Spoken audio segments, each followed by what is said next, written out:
10 rumah semi permanen di Jalan Pangeran Sidoing, Lautan Lorong Serengam 132 Ilir, Palembang terbakar. Warga menerangkan mereka melihat api berasal dari salah satu rumah warga yang ditinggal ke rumah tetangganya. Saat itu api sudah membesar dan membakar bagian atap rumah.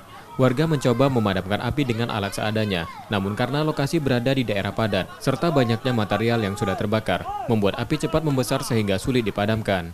Teknologinya? Awalnya Pak Hasan lagi yasinan di depan rumah sana, di pinggir jalan kan. Nah, setelah itu ada laporan dari rumah tetangga, rumah ajatan itu. Kita tahu bahwasanya itu Pak Hasan selik rumah Pak Hasan tuh di depan rumah Tommy itu kebakaran. Kebakaran besar. Api baru bisa dipadamkan 2 jam kemudian, setelah lebih dari 10 mobil pemadam kebakaran dikerahkan ke lokasi kejadian. Tidak ada korban jiwa dalam peristiwa tersebut, namun kerugian ditaksir mencapai ratusan juta rupiah. Dugaan sementara kebakaran disebabkan arus pendek listrik dari salah satu rumah warga. Yudi Kiswanto, Kompas TV, Palembang.